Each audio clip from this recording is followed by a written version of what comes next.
आज की कहानी गुजरात के उस पाटन डिस्ट्रिक्ट की कहानी है, जो पाटन इसलिए मशहूर है कि वहाँ पटोला साड़ी बना करती है।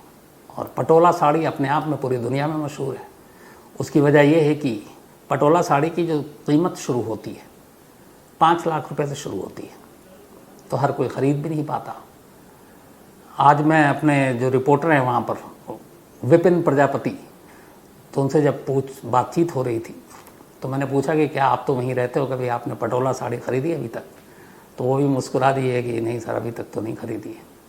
अब 5 लाख की साड़ी मायने रखती है। तो खैर, विपिन प्रजापति ने बड़ी मदद की इस पूरी कहानी में, क्योंकि कहानी पिछले कई दिनों से आ रही थी, लेकिन जो सच्चाई थी, वो पूरी सच्चाई जो विपिन ने मुझे बताई, वो आज कहानी की शक्ल में आपके सामने है। और अमूमन ऐसी कहानियाँ सुनने को मिलती नहीं है।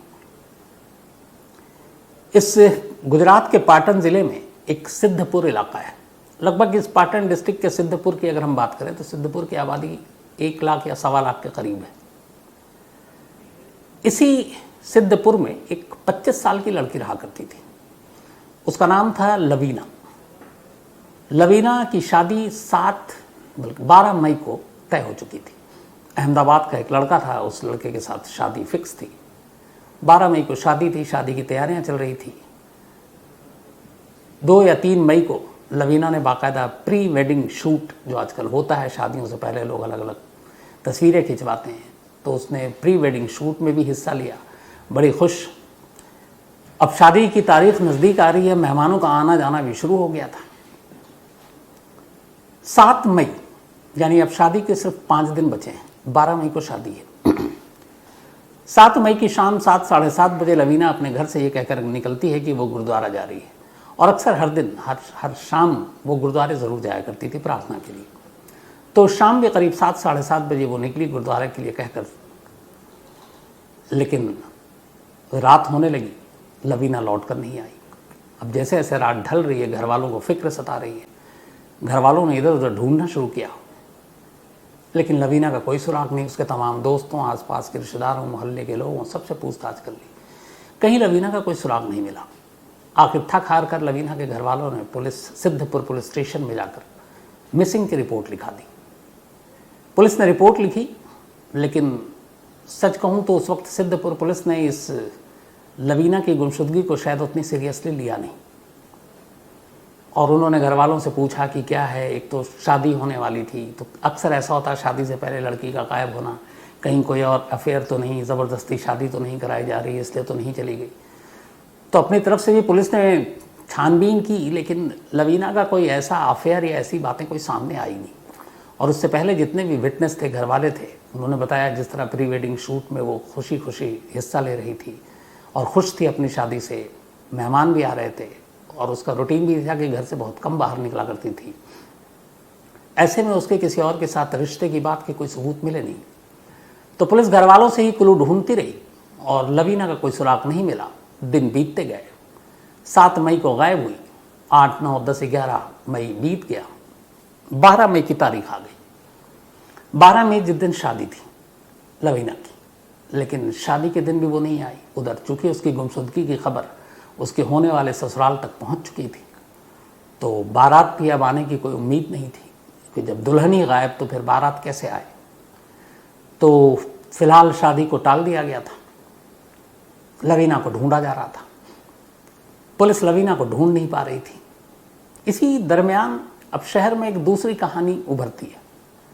शहर के लोग जब उठते हैं सुबह 12 मई को इसी सिद्धपुर पाटन में, तो महसूस करते हैं कि उनके घरों में नलों से जो पीने का पानी आ रहा है वो अजीब गंदा सा है और उसमें से बदबू आ रही है।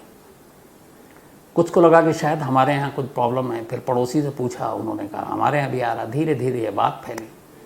शाम होते होते उस सिद्धपुर के ख़ास इलाके में ज़्यादातर लोगों की शिकायत यही थी कि ये जो नगर पालिका के पाइपलाइन से जो पानी आ रही है वो बदबूदार है।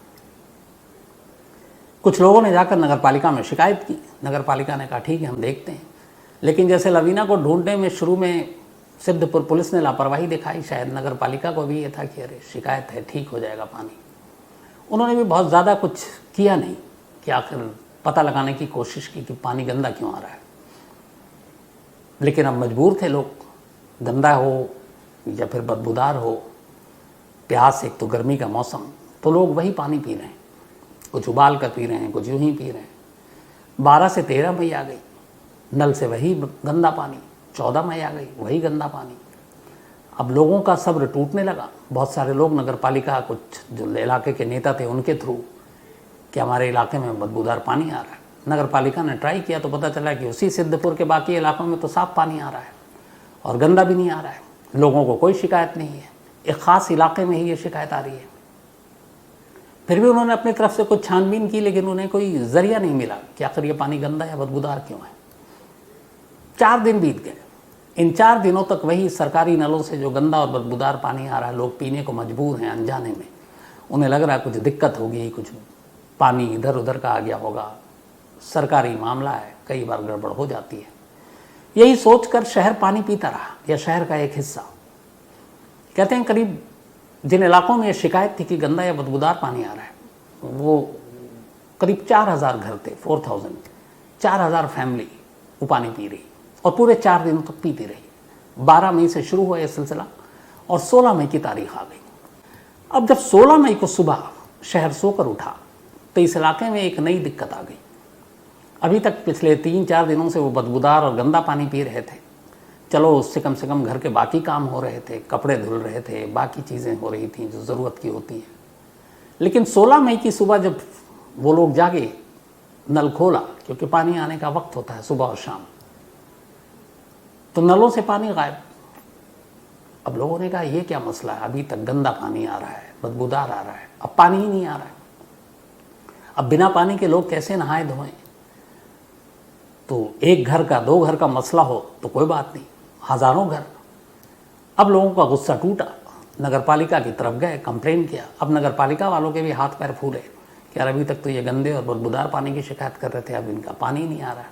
अब उनका कहना था कि हम तो पानी, मतलब जो रूटीन है हमारा, हम पानी छोड़ रहे हैं और उसी हिसाब से छोड़ रहे हैं जैसे अमूमन छोड़ते हैं, और बाकी शहर में पानी जा रहा है। बस इसी इलाके में इन 4000 जो लोगों का घर है, बस्तियां हैं, वहाँ ये पानी क्यों नहीं जा रहा है। अब चूंकि पानी नहीं जा रहा है और पानी को लेकर लोगों में गुस्सा है, नगर पालिका के अफसर से लेकर कर्मचारी के भी हाथ पर फूले। उन्होंने कहा अब तो कुछ करना पड़ेगा। अब उन्होंने जांच शुरू की कि आखिर ये पानी क्यों नहीं आ रहा, कहाँ पे ब्लॉकेज है। अब पानी की टंकी से लेकर उस पाइपलाइन, हालांकि ये जो पाइपलाइन है करीब 2 किलोमीटर तक फैला हुआ है, लेकिन ख़ास बात ये थी कि जिस इलाके में पानी नहीं आ रहा वो एक ख़ास इलाका था जिसमें सिर्फ 4000 घर हैं, और उन्हीं इलाकों में नहीं आ रहा, बाकी आसपास के दूसरे इलाकों में आ रहा है। तो नगर पालिका को लगा कि चलो इन 4000 वाले इलाके के जो पाइपलाइन है इनको टटोलते हैं। अब उन्होंने उन पाइपलाइन को टटोलना शुरू किया, कहीं कहीं पे देखना शुरू किया, सब कुछ ठीक। फिर एक जगह जाकर उन्होंने एक पाइपलाइन को खोला। अच्छा, पानी के पाइपलाइन हमेशा सब बंद होते हैं, सीवर हो, जो गटर हो, ये कई बार आपको खुले भी मिलेंगे, कई बार आप खबरें सुनते होंगे कोई गटर में गिर गया। पानी का पाइपलाइन इसलिए होता है, यहाँ पे ज़रूरी है बताना कि ये बड़ी एक तो सुरक्षित चीज़ होती है। कई फिल्में भी बनी होंगी, आपने देखा होगा, पानी की टंकी हो या पानी की सप्लाई हो, इसका बाकायदा ख्याल रखा जाता है, लोगों के घरों में कोई जहरीला पानी ना हो, बाकी ऐसी चीज़ें ना हो, क्योंकि हज़ारों लाखों घर और उस घरों में रहने वाले लाखों लोगों की ज़िंदगी का सवाल होता है। तो अब पाइप की जांच शुरू हुई। ऐसी इलाके में जब पाइप की जांच हुई और पाइप को खोला गया, कर्मचारी लगे हुए थे, तो अचानक पाइप के अंदर से कुछ चीज़ टकराई उनके हाथों में। उसे जब खींचा आधा तो उनकी चीखें निकल गईं। उस पाइप के अंदर एक आधी अधूरी लाश फंसी हुई थी, लेकिन शुरुआत में जब खींचा तो उन्हें पता ही नहीं था कि ये जानवर है कोई या इंसान की लाश है। लेकिन जब बाहर निकाला तो देखा कि हाथ है, बल्कि हाथ नहीं है, सॉरी, कमर के नीचे का कुछ हिस्सा है। और पहली नज़र में देखकर पता चल गया, फूली हुई थी लेकिन ये इंसानी लाश का टुकड़ा है। अब जब ये बाहर निकला और पता चला कि पानी के पाइपलाइन में एक इंसानी लाश का आधा अधूरा टुकड़ा हिस्सा, बात धीरे धीरे उस, चूँकि लोग परेशान थे पानी को लेकर, 4 दिनों तक बदबूदार पानी पीने को मजबूर, फिर 5वें दिन से पानी ही नहीं, तो लोगों के हुजूम भी था। अब जैसे ही पानी के पाइप से एक लाश आधी अधूरी निकलने की खबर आई, पूरे इलाका एक तो सन्न और ज़्यादातर लोग अब उल्टियाँ करना शुरू कर देते हैं, ये सोचकर कि पिछले 4 दिनों से वो वही पानी पी रहे हैं जिस पानी के पाइप में एक लाश है। अब वहाँ जो नगर पालिका, उनकी भी हालत ख़राब, फ़ौरन पुलिस को खबर दी गई। अब पुलिस की भी हालत ख़राब कि पानी के पाइपलाइन में एक इंसानी लाश कैसे। खैर, उस लाश को निकाला गया और निकालने के बाद अब उसका सर और बाकी हिस्सा गायब है, तो पहचान भी नहीं हो पा रही कौन है। इत्तेफाक से उस आधी अधूरी लाश के साथ एक कंगन मिला, लेकिन वो कंगन भी मिट्टी में और फिर उसमें पानी में रहकर थोड़ा सा अपना शायद रंग ढंग बदल चुका था। लेकिन अब ये लाश मिली और देखकर लगा कि ये शायद किसी लड़की की लाश है, लेकिन अधूरी है। तभी ख्याल आया कि सिद्धपुर में एक लड़की की गुमशुदगी की रिपोर्ट लिखाई गई है। फ़ौरन लड़की के घर वालों को बुलाया गया। उन्होंने कहा कि अब आधी अधूरी लाश से तो वो पहचान नहीं पाते। उन्होंने कहा ये कंगन है साथ में, कंगन को देखो। लड़की की सिस्टर ने कंगन देखा और मना कर दिया। उसने कहा नहीं, ये मेरी बहन का कंगन नहीं है। पुलिस ने कहा चलो ये वो नहीं है। अब उसे निकालने के बाद ये हुआ कि बाकी लाश के टुकड़े कहाँ हैं, उन्हें ढूंढा जाए। अब शहर के पाइपलाइन की चौड़ाई और गोलाई इतनी कम है कि एक इंसान जाकर ढूंढे वो भी बड़ा मुश्किल है। क्या किया जाए? इधर लोगों में हड़कंप मच गया। बात जो है फैलती जा रही है कि जिस 4 दिन से पानी के बदबू या गंदा होने का असली राज ये है कि एक ऐसे पानी को हम लोग पी रहे हैं जिसके अंदर लाश थी। तो लोगों की तबीयत भी ख़राब हो रही है, उल्टियाँ भी हो रही है सोच सोच कर। अब इधर बाकी के लाश के टुकड़े नहीं मिल रहे हैं, तो ये भी मसला है कि फिर पाइपलाइन से पानी कब शुरू करें। लोग उधर पीने को तैयार नहीं। मार्केट से लोग खरीद कर अब पानी पीने को मजबूर है।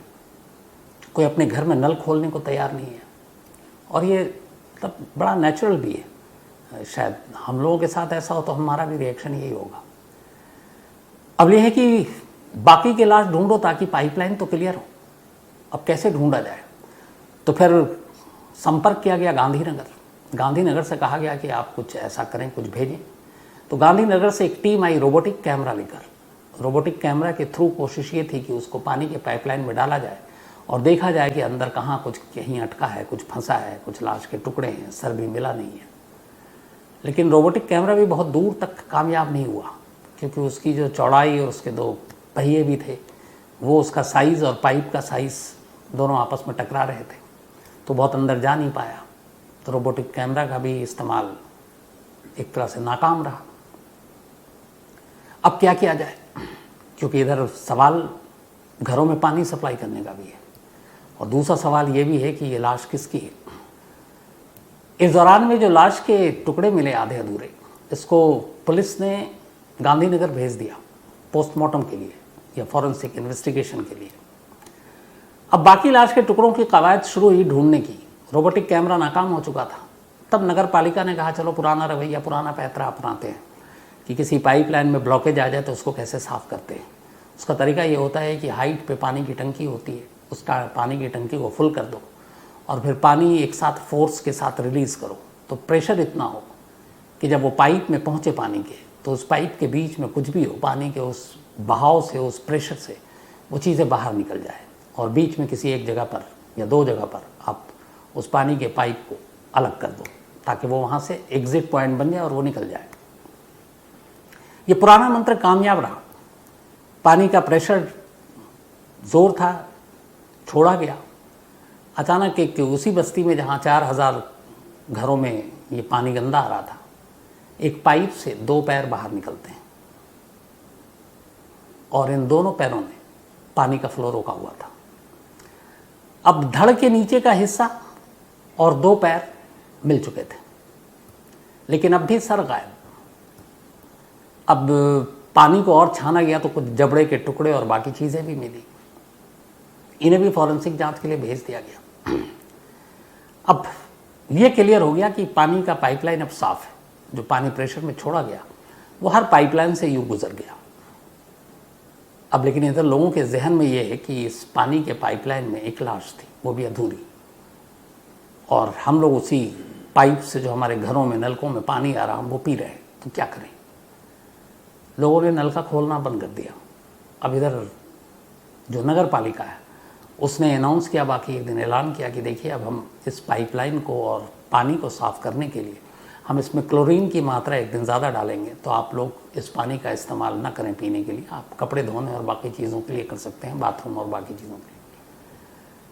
और 24 घंटा इंतज़ार कीजिए, 24 घंटे के बाद आपको साफ़ पानी इसी पाइपलाइन से सप्लाई किया जाएगा। क्लोरीन की मात्रा पाइप साफ़ हो गई। अगले दिन नगर पालिका ने ऐलान किया कि आप पानी बिल्कुल पीने लायक है इसी पाइपलाइन से, तो आप पी सकते हैं। लेकिन लोगों के जहन में वो 4-5 दिन पुरानी सारी चीज़ें और ये आधी अधूरी लाश की कहानी और उस पाइप से निकली हुई और तस्वीरें उस इलाके में वायरल हो चुकी। कोई पानी पीने को तैयार ही नहीं। और शायद वो अपनी जगह सही भी है, क्योंकि दिमाग में एक चीज़ बस जाती है तो बस जाती है, फिर वो निकाले नहीं निकलती। तो पानी की डिमांड बढ़ गई। लोग मार्केट से, बाज़ार से जिनकी जितनी हैसियत पीने का पानी खरीद कर लाने लगे। नगर पालिका ने फिर समझाने की कोशिश की, उसके लगा धीरे धीरे वक्त बीतेगा, लोग अपने आप वापस आ जाएंगे उस नलके की तरफ। तो नगर पालिका का मसला तो हल हो गया, पानी की पाइपलाइन भी ठीक हो गई, लोगों के घरों में अब गंदा और बदबूदार पानी भी नहीं आ रहा, साफ पानी आ रहा है, और धीरे धीरे अब लोगों ने इस्तेमाल करना भी शुरू कर दिया। लेकिन दूसरी पहेली अब भी बाकी थी, और वो ये कि ये जो लाश मिली ये कौन है, और 7 मई को जो गायब हुई लवीना वो कहाँ है। पुलिस ने जो कंगन बरामद किया वो घर वालों ने मना कर दिया था, फिर भी पुलिस को डाउट था। फिर पुलिस ने ये किया कि जो आधे अधूरी लाश मिली उसको गांधीनगर भेजा फॉरेंसिक जांच के लिए, और साथ में लवीना के पेरेंट्स के डीएनए सैंपल लिए और भेजा गया कि ये जो पानी के पाइपलाइन से मिली क्या वही है।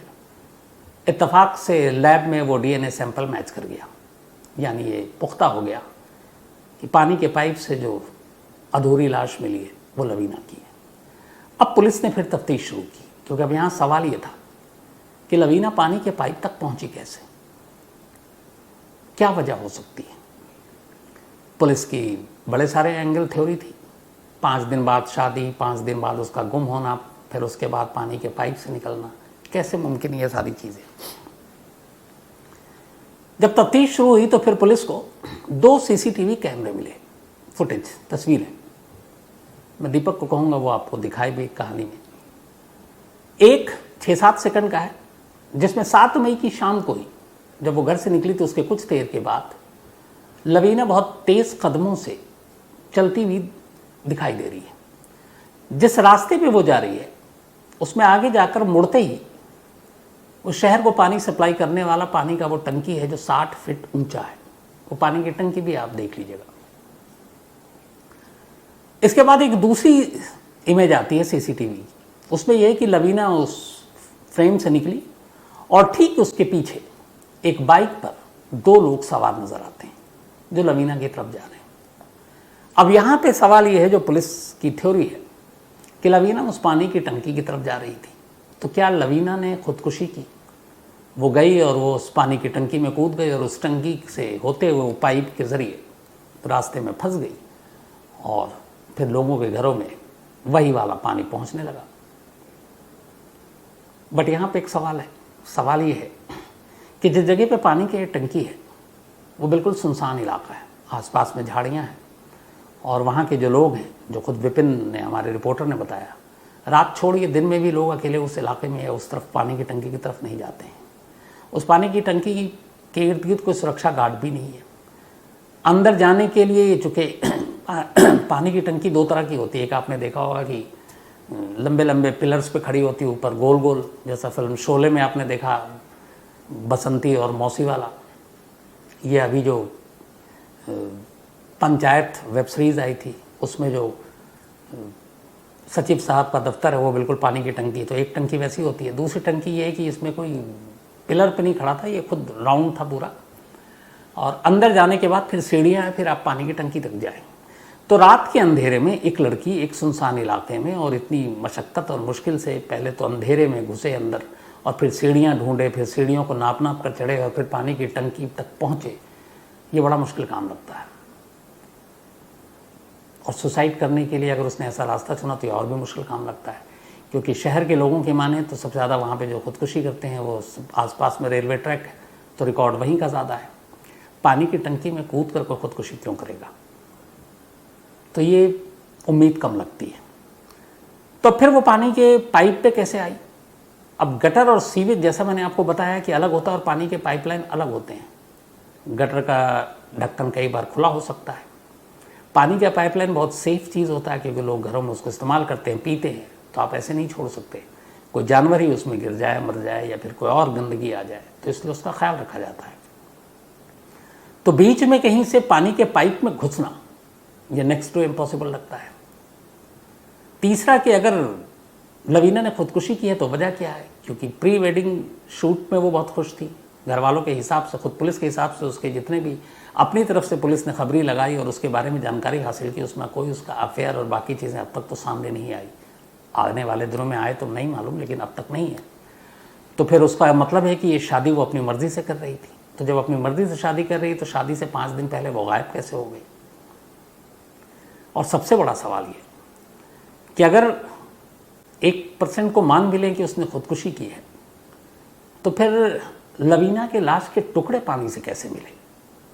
सर कहाँ गया? दोनों हाथ किधर हैं?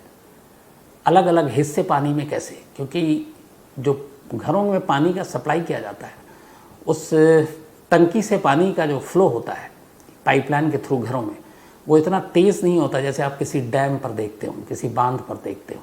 यहाँ बड़ा नॉर्मल फ्लो होता है। तो पानी का बहाव इतना तेज़ नहीं है कि लाशों के टुकड़े कर दे लाश के। तो यहाँ ये भी फिर है कि लाश के फिर टुकड़े कैसे हुए? अब सवाल ये है कि फिर क्या हो सकता है? तो अगर वो मान लीजिए 1% को कि उसने पानी के टंकी से ही उसकी लाश पाइप तक पहुंची, तो जो हालात हैं वहाँ के, उसके हिसाब से वो खुद अंधेरे में चढ़ नहीं सकती। फिर इसका मतलब है कि एक दूसरी पॉसिबिलिटी ये है कि उसका कत्ल हुआ है, और अगर कत्ल किया है तो हम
पीते रहे जिस पानी के पाइप में एक लाश फंसी हुई थी। तो ये थी कहानी।